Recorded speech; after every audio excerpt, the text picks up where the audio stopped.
If you're brand new to a healthy whole plant food diet, then you may not know how to season your food. You're used to the salt, the oil, and the sugar to make it taste good. We'll show you how to do it right now. Hey everybody, this is Dylan. And this is Reed. We are all about making that healthy whole plant food diet taste good and make it easy to make it taste good. Heck yeah. We want you to stick to this way of eating forever, and the only way to do that we have found is to make it so simple and yet also very flavorful, which turns out to be a lot easier than you might think. If you're not used to eating this way, then you're probably used to the way of eating that includes a lot of processed junk, salt, oil, sugar. These are not health foods, and it turns out in order to get healthy, you've got to remove them. Take the animal products out, all of the dairy, all of that rich, calorie concentrated stuff that's making you sick and overweight. And then you just have to replace it with whole healthy foods. In a lot of cases, you're already eating a lot of these foods. You just have to eat more of them. Beans, potatoes, whole grains, tons of veggies. Veggies give food flavor too. Veggies don't have particularly very many calories, but they sure do add a lot of flavor. Fruit, nuts, seeds, avocado, all of these things make food taste good. So let's get into our list of all the ways to make a healthy whole plant food diet taste amazing. And the first thing I want to talk about is adaptation of the taste buds. Just like your eyes in a dark room, your taste buds need to adapt to a new way of eating. If you're brand new to this way, you're used to eating with, like I said, fat, sugar, salt. All of these things make food really concentrated. Unfortunately, they also make us very unhealthy. Standard American way of cooking really relies heavily on sugar, salt, and oil, and when you remove that, what's left is the natural flavor of the food, which might take you a while to adjust to actually taste it. But there are a few other things we can do in the meantime to help boost the flavor of the food. Let's get right into it. Number one is to just use more seasoning. You don't realize how much of the flavor you're used to getting from the fat or from a lot of salt. Foods, especially stuff bought at the store or in restaurants, is packed with salt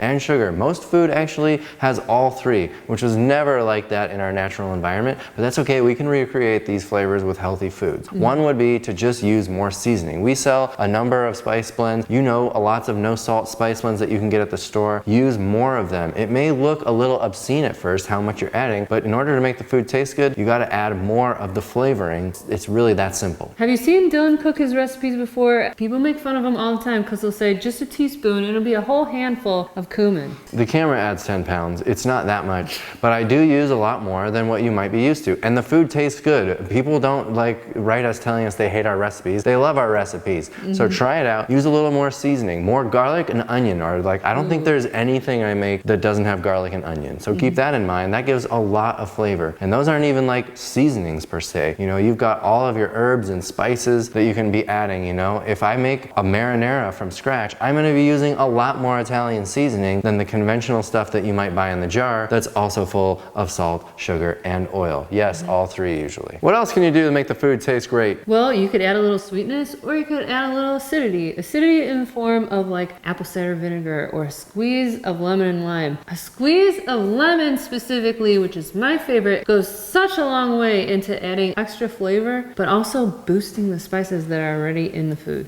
Yeah, you do love lemon. I love citrus. The vinegars, we use lots of different vinegars. They're not expensive. They last a long time because you're just using a little bit, but it's important to find the flavors that you like and use them a lot. Sweetness, you can use dates. Really, we only pretty much use dates to add sweetness. Either blend dates like into sauces, like whole dates, or we use like our date powder. We sell a date powder. You can also buy date sugar at the store. Our date powder is way better, but that is awesome for adding a little bit of sweetness to counteract some of the acidity. Like if you're making a tomato sauce, lots of savory dishes will just add a dash of the date powder, or when we're sweetening things, we're making desserts, date powder is a great way to do it. So you've got way healthier ways of making things sweet and tasty without using processed refined sugar and other garbage. I think it's no coincidence why you ate a ton of pico when you started eating this way. I do love that bite of the lime juice and the jalapeno.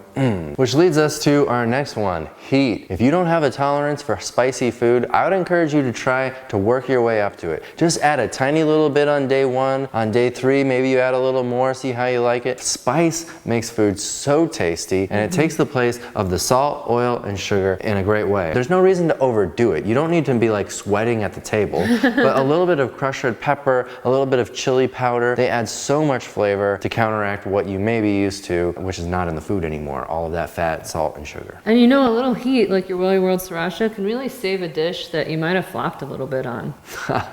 Yes, you can rescue the dish at the table by adding a little heat. I like that idea, Reeves. Yeah, it's nothing sriracha can't fix. Along those same lines would be some salt substitutes like our Stardust salt substitute. This has celery seed, it has a salty flavor. It doesn't have the potassium chloride or all that other fake chemical-y stuff. This is just real food ingredients, a little nutritional yeast to give it a nice little tang. But this can be used in your cooking or it can be sprinkled on the dish at the table. It works great. It adds a salty flavor if you're trying to avoid salt altogether. I also do add a little bit of salt to my dishes at the table. We don't cook with the salt. I think it's important to try and cook without salt because you don't realize, like in a can of tomatoes, for example, there is a lot of salt. So it's better for that reason to not use the salt in the actual cooking, but rather if you eat salt, to just sprinkle it on the food to add a little bit of a salty taste. You have a full understanding of how much salt you're using so that if you're not getting the results, say you're looking for a lower blood pressure, if you're not getting the results, then you know you just need to reduce how much you're using at the table because that's virtually the only source of the more processed salt. Obviously, all food has some sodium. It has more than enough sodium to be well, but you can add a little salt for flavor. Other salts would be like soy sauce, the coconut aminos, the liquid aminos, miso paste. Those are things that are salty. You can add them. You can be the one in charge of adding the salt so that you're not relying on the packaged foods, which are way too salty. You have no idea how much you're getting when you do that. The next great way to flavor food without salt, oil, and sugar would be to add your own fat, whole fat, healthy, whole natural foods. Avocado, we love to put avocado on things to give it a little bit of richness. A lot of the dishes that we make don't have very much fat at all, unless we're blending up some cashews to make a creamy, like in our chickpea salad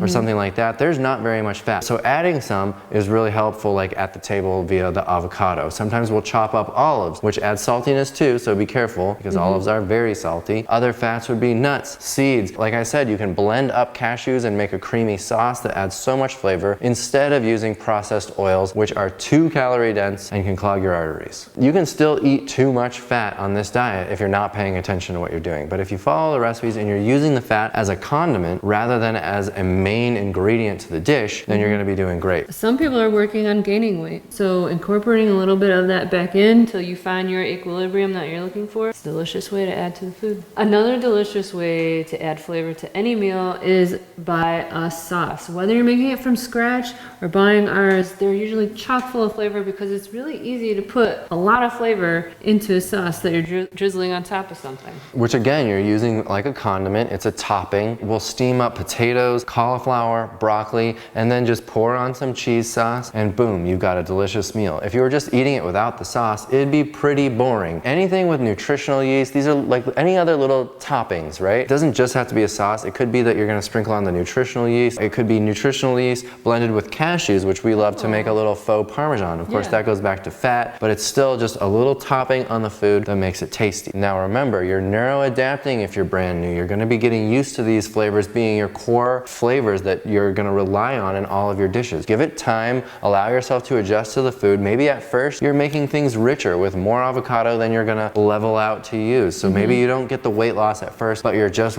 getting used to eating these kinds of flavors. And then you wanna get more strict and reduce some of the fats because you're working on weight loss or whatever. Of course, we have a million sauce recipes you can make from scratch, but our bottled ones are really nice for cutting the time in the kitchen.